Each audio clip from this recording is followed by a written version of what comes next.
Alrighty, droid. What? Large computer. It might be...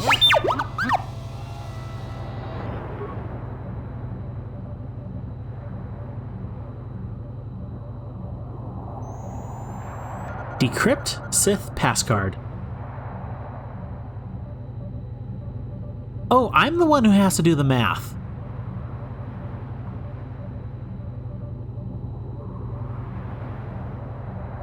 Oh no.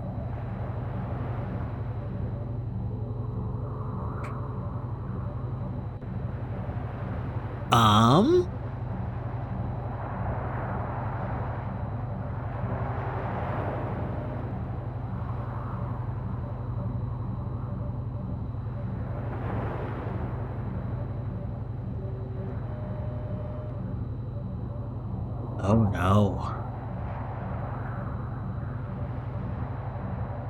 Terminal sequence.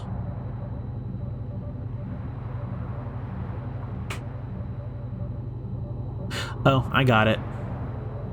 The next one will be 22.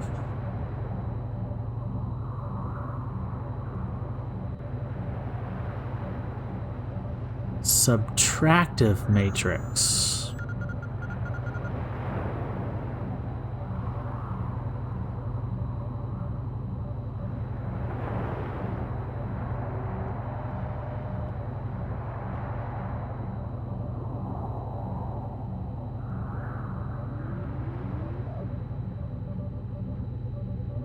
I got that one as well. It's going to be 18.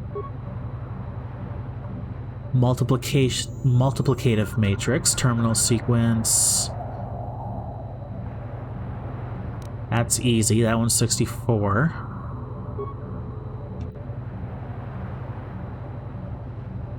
Divisive matrix. That one's also fairly easy. That one's going to be a 2. Exponential matrix.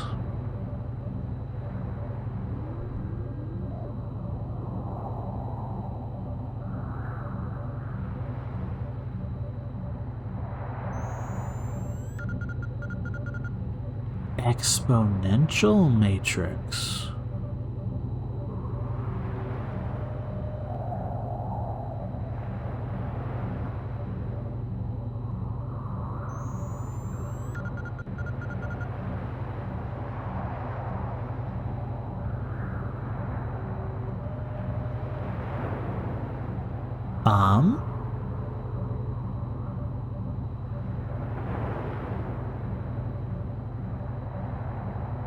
Okay, this one I don't know.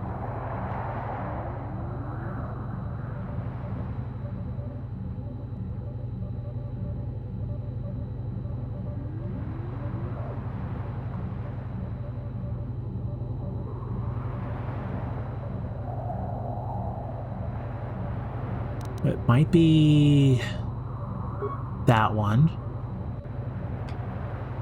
Logarithmic matrix. Oh no.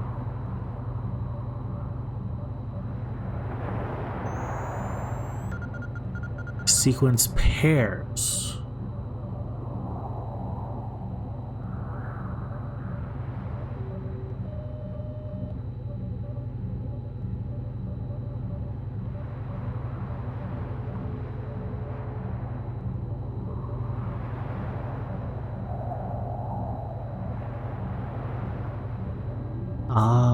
Ooh.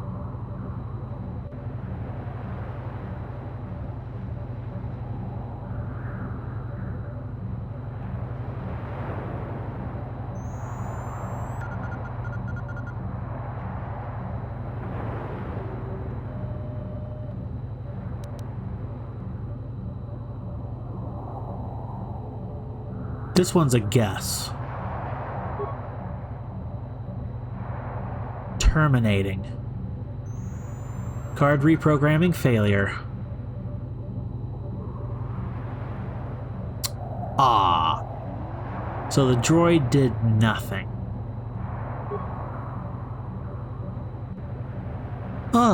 Additive matrix. That was 22.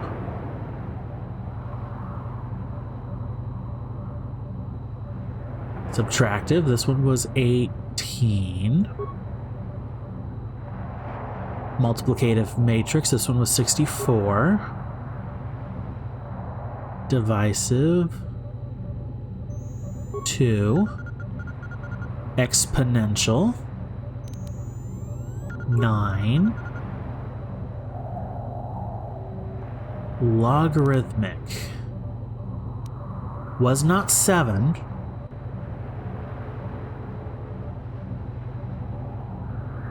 Is it 8?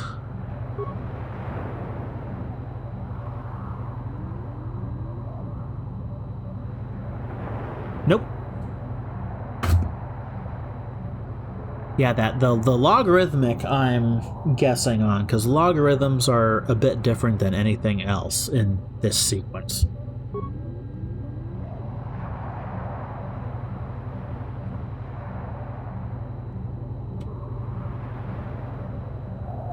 (22), 18, 64,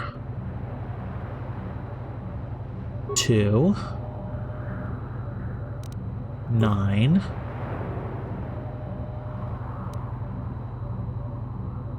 is it 6?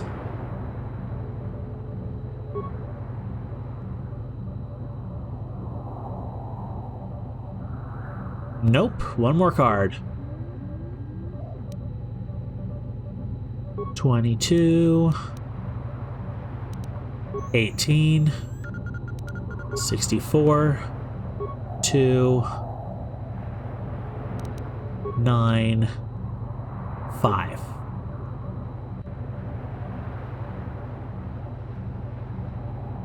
Oh, I must have messed up on a different one.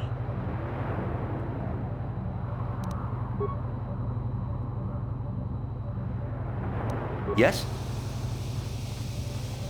Can I help you with anything? Tell me about the Sith encryption The matrices. Sith encryption scheme on these cards is based on a sequence of simple mathematical principles. We've managed to decode the majority of the encryption algorithm, but the final segments of the terminal sequences elude us. If you think you're able, you can try to break the code on the card. Don't worry if you happen to ruin the card. The box we captured has a whole bunch of them. Can I help you with anything else? Nothing for now. Okay, sure. Come back if you need anything.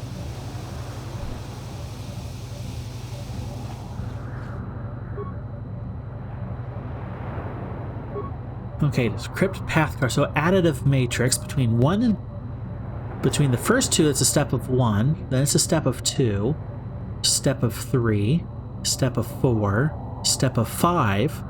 So that means it's going to be a step of 6. So 16 plus 6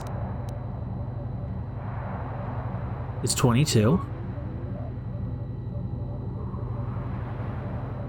Subtractive matrix. This one's a little interesting because between first and second, it's a negative 3, minus 3, minus 2, minus 1, minus 0, minus negative 1, which adds a positive 1. So then it's going to be a minus negative 2, which is a plus 2. 16, 17, 18. Multiplicative matrices. Essentially a square root principle. You double every time. So 1 doubled is 2, 2 doubled is 4, 4 doubled is 8, 8 doubled is 16, 16 doubled is 32, 32 doubled, 64.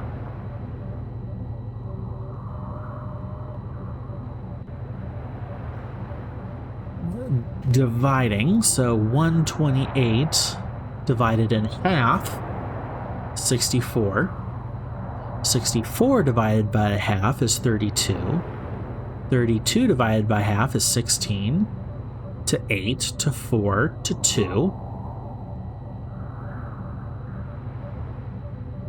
It might be the exponential matrix I'm messing up in, because I don't understand this one.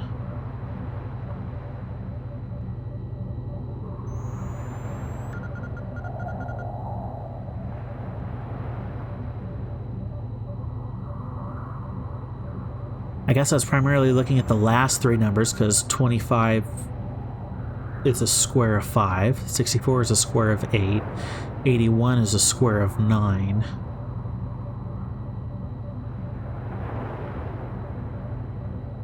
And then 9 is a square of 3 is kind of what I was thinking of.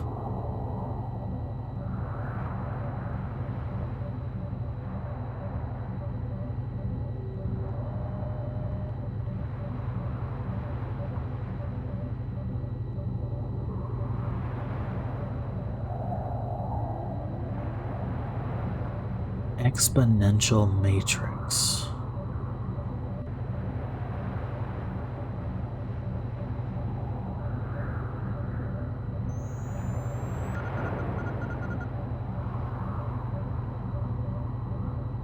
Nine, 8, 5.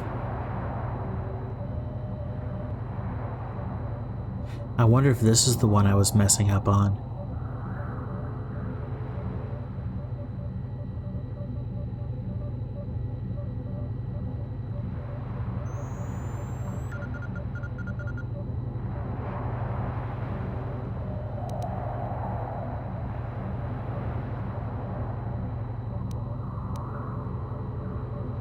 If I choose something like 6,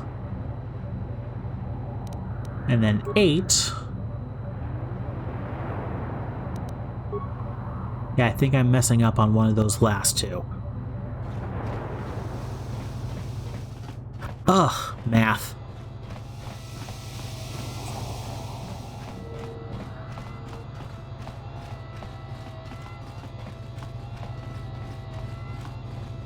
Yeah, so I couldn't see a good sequence with the... I'm not even going to get into math. That's an entire realm right there. Party selection. Droid Bro will remove you and bring Bastila back in.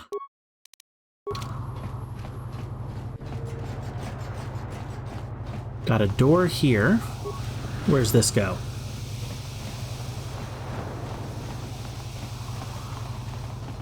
East Courtyard.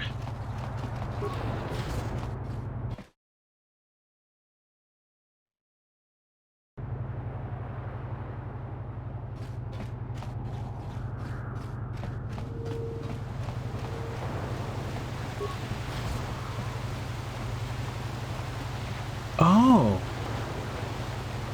A swoop fan, huh? Hey, this street is for Sith only. You gotta pay a 20 credit toll to walk down this street.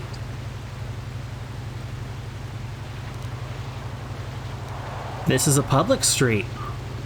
Hiding behind the Selkath laws. Typical Republic cowards.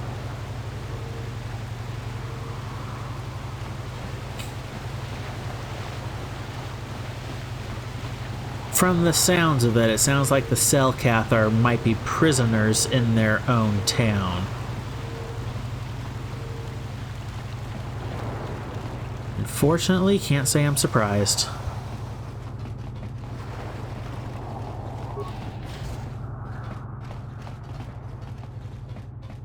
Yortal's Emporium. Oh, droid parts. You got any armor plating for my swoop bike? Yes, I have a fine piece right here. A little dented, but still serviceable. And a real bargain at that price. I thought this garbage was free. You actually sell this junk? You fish are a strange breed. Get out of my store. I'm sick of you Sith and your stupid jokes. I've got real customers to worry about. I don't need you coming in here and making fun of my inventory every day. Don't worry, junk man. When I want garbage, I'll be back.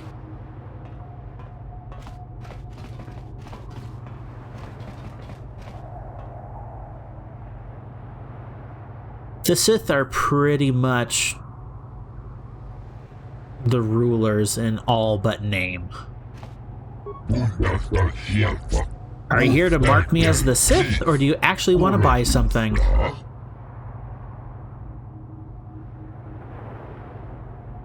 not here to make fun of you. I'm Karaeous Nakarta.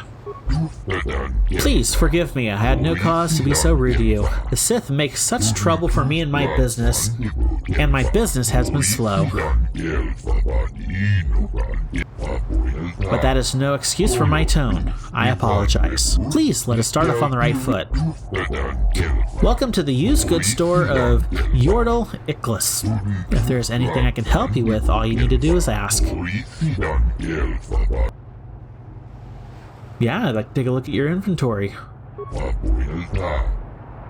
My stock is all secondhand and some of it has minor damage. But with repairs I have done to them, my items are as good as new, for a fraction of the price. Oh, okay.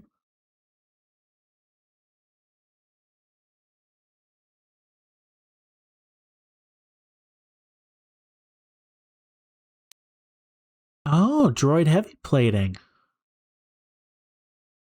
That'd help our droid bro's defense.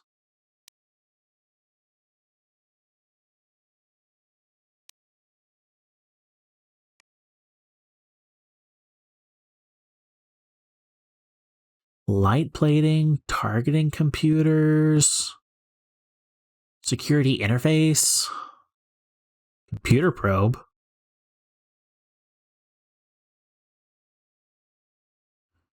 Gravity generator. What?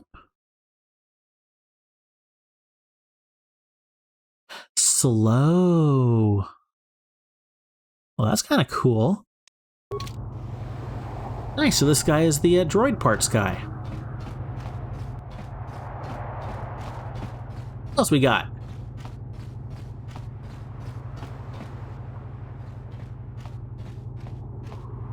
Sith war droids.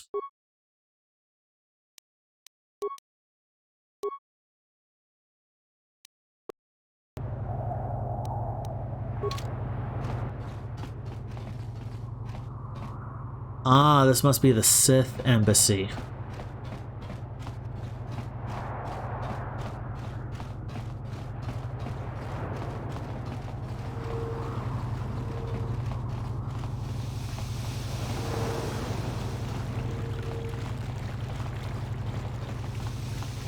We might have a position within the Sith organization for one such as you.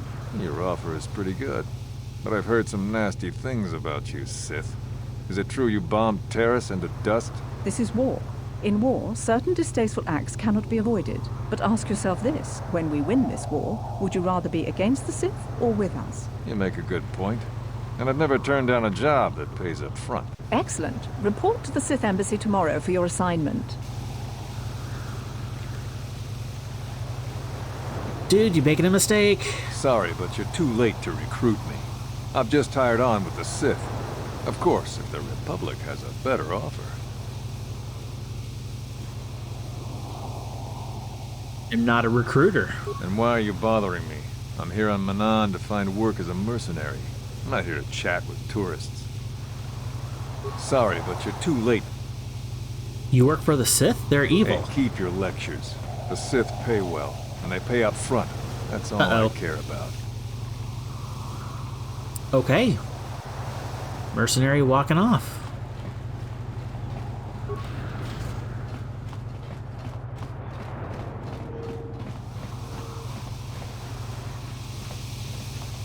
Swoop registration? Oh boy. We're gonna have some fun there. But I'm trying to figure out this. Oh, this is okay. This is a lot.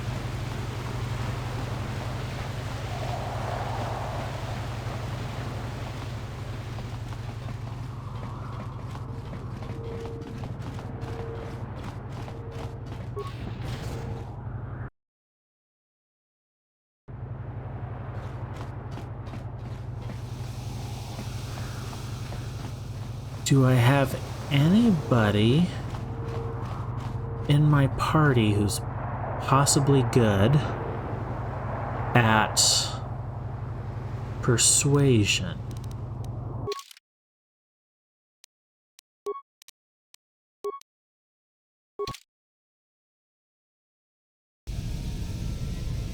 Because mine, I know, is fairly low.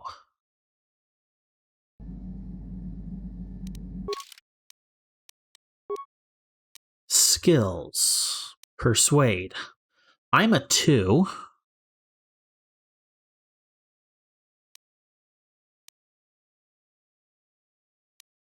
Basil is also a 2. Canderous is a flat-out 0. I expect nothing else. Parth is a 1. Juhani is also a 1. Mission 0. 0.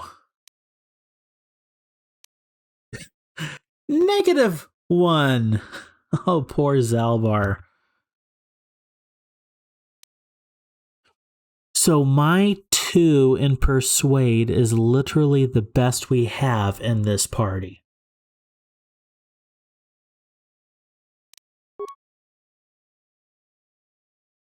Uh-huh.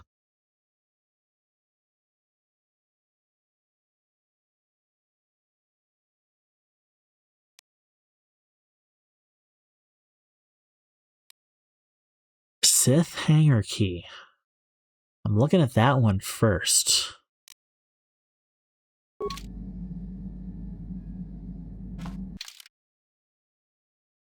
Mission Karth.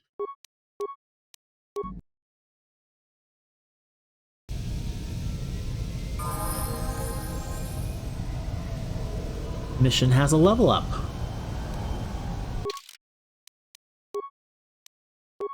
Level up, girl. So we are going to do a dexterity. Skills. Give her stealth a bump, her demolitions, her awareness, her security.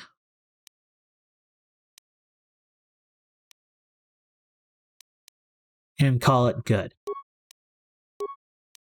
Feats.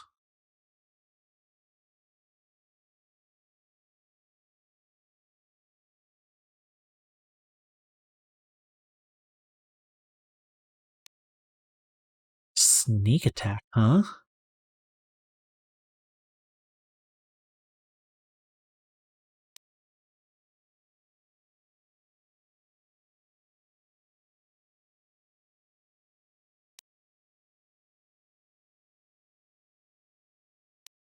Oh, what do I want that's actually better?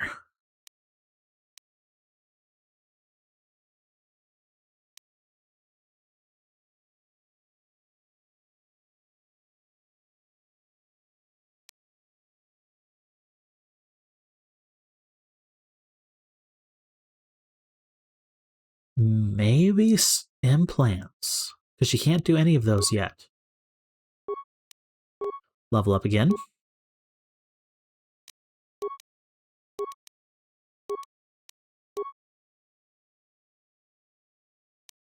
Injury. Sneak attack 5.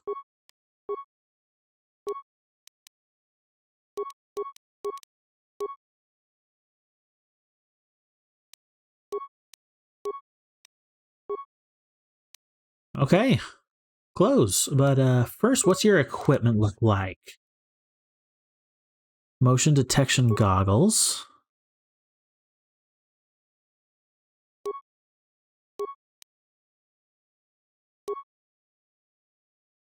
Improved power blast. Actually, I'll give that to you because you are a ranged person. Cardio package, constitution, bump that up a little bit.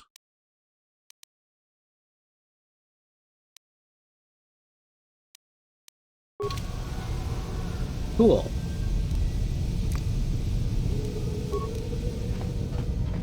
Now if I do... one's gonna see this mission.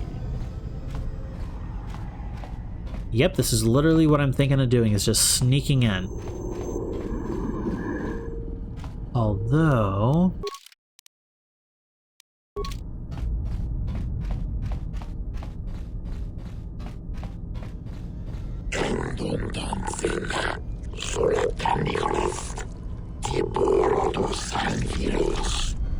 Thank you.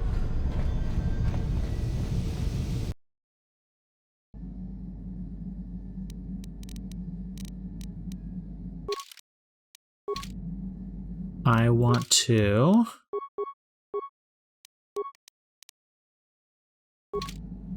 Nope, I have to have her as part of my party.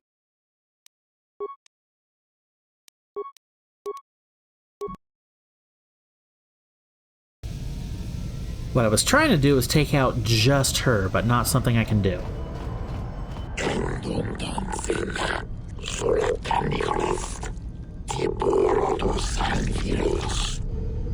Can't skip that line, unfortunately.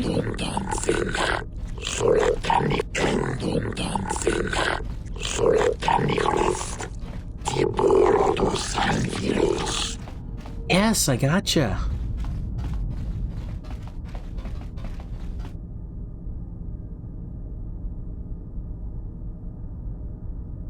Where are we? What? Oh. We're jogging. We must have gotten stuck on something.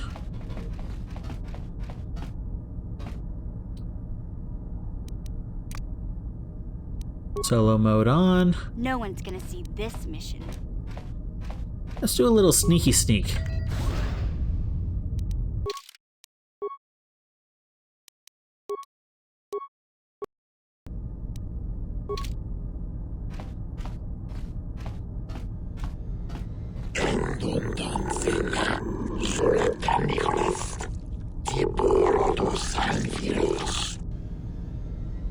No one's gonna see this mission. Entering, no. Come on.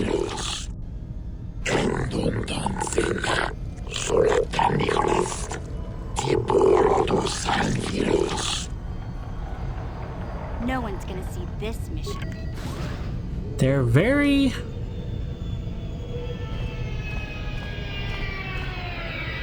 They're very notification happy.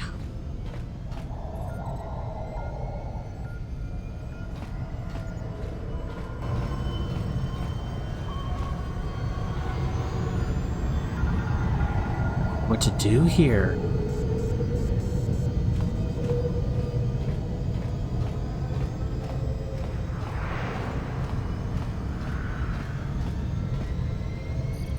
We've got all the proper Colto trading permits, so back off.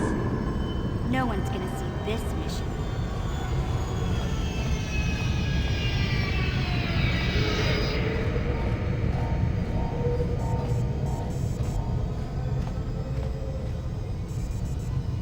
We've got all the proper Colto trading permits, so back No off. one's gonna see this mission.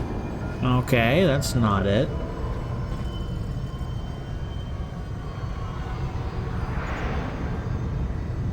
No, it all lets me speak to them.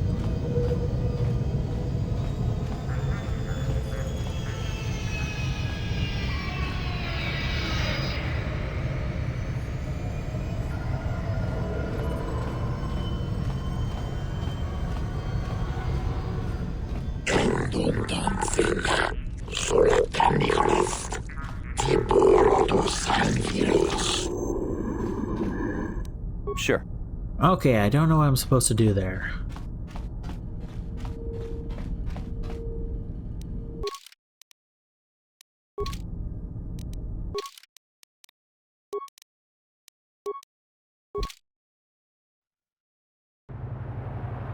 We're here in the city.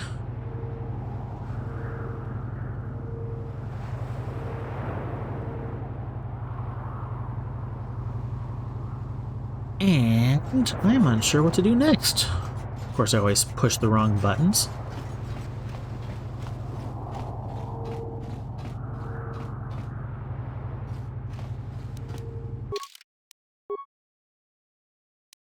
Save the game once more with a pretty looking vista. And that's where I'll have to get off for tonight. And we are back. Hello. Alrighty, for Real Talk segment tonight, the topic is it's a question and answer that was put onto my heart not too long ago, and this is oftentimes how I kind of, what's a good way to describe it? Sometimes in my mind I have just like a question, and it might even be something I've been kind of contemplating a little bit, but it's like I have a question and I have an answer that just kind of pop into my head, and I'm pretty sure that's like a little thing that God puts there, the Spirit puts there, in terms of like meditating on life or scripture or whatever it is. And the question that was put on my mind was, why is God so fond of using broken people to accomplish his tasks? And the answer that came was because we have seen the darkness firsthand. If you've been around for a while, you know that I've struggled with addictions in my life. I am currently a leader in my local Celebrate Recovery group, which is a group that helps people with hurts, habits, and hangups. It's essentially a faith-based AA type group that deals not just with addictions, but all different manner of things. So it's not just habits, but it's also hangups and hurts. That's why we have hurts, habits, and hangups. We have people in there who have problems with anger, who have problems with eating, like overeating, with overeating. There's people with issues with codependency, people who have issues with like anger at somebody else, that kind of thing. So it's well beyond just the smaller scope that AA deals with. And unlike secularized group like AA, Celebrate Recovery is faith-based. And where I'm going with this is some of the most non-judgmental and compassionate people you will ever meet are those people who have gone through a group like Celebrate Recovery and are on the other side of their recovery and helping others. Why is that? Because we have been there ourselves. We have experienced the brokenness. We have experienced the darkness. We have experienced the hardship ourselves firsthand. Why else does God use broken people? Because we've seen the evil. We know what evil actually is. One thing that I've even experienced in my own life is the church not being scared enough of sin, not being scared enough of evil. It takes a non-serious approach to sin and evil. Many churches out there fall into the realm of all you need is faith in God. That's all you need. And ultimately that is true. Yes, and I'm not discounting that at all. But unlike the classic, what was it? I think it was during the 80s and 90s, you had the classic doom and gloom preachers. I'm horrible with my decades, but I'm thinking it was the 80s and the 90s. You have the preachers that were only doom and destruction and darkness and all that stuff, and that honestly turned off a lot of people for good reason. Nowadays, you have no gloom, no destruction, no sin, nothing. You're like almost not allowed to talk about sin in church. When church should be the premier place to talk about sin, darkness, and all the brokenness in the world. But also with this question of why is God so fond of using broken people to accomplish his tasks, is because we as human beings are way too quick to fall to pride. We're way too quick to take credit for our own accomplishments. So if God called a completely competent and qualified person to do a task for him, that person would take all the credit and say, look what I did. Look what I was able to accomplish. Whereas a broken person who is completely out of their league, completely out of their depth, when they succeed in God's calling, it's a look at what God did. Look at what God was able to accomplish through me. Very, very different perspective.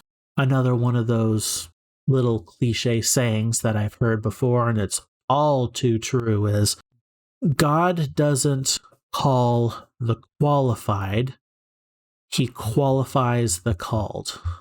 If you look at the Bible, and if you look at all the great bastions of faith and strength and all the other good virtues in the Bible, outside of Jesus Christ, for good reason, nobody else is perfect.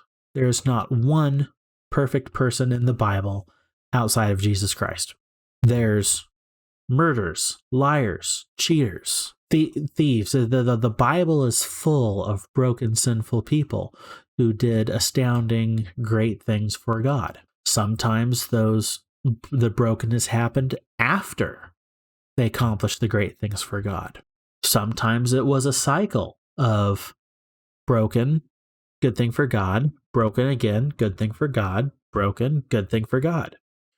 Moses famously went through multiple of those cycles. Every Christian will go through multiple of those cycles in their life. Just because you become a Christian and become a born-again Christian and saved doesn't mean you're suddenly perfect. It doesn't mean you're suddenly going to do everything correctly for the rest of your life. If anything, it means you're going to be even more under spiritual attack. Something my wife and I have been experiencing as of late.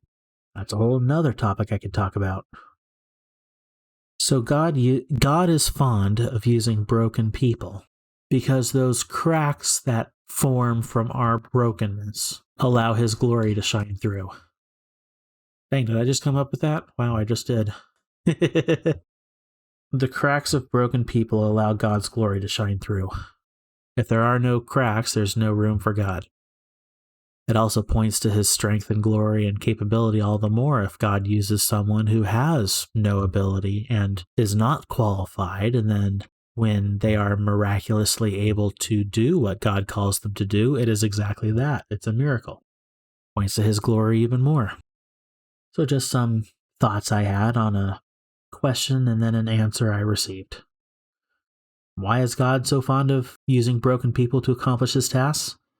Because we have seen the darkness firsthand, and our cracks allow God's glory to shine through. That's pretty much all I got for today. I know it's a bit of a shorter real talk, but sometimes that's what happens. Glad everyone can come. As usual, if you have a topic or a subject you'd like me to talk about at length or give a few words on, feel free to message me or submit it on Discord or DM wherever. I'm pretty much open. And I'll see everyone next time. See you then.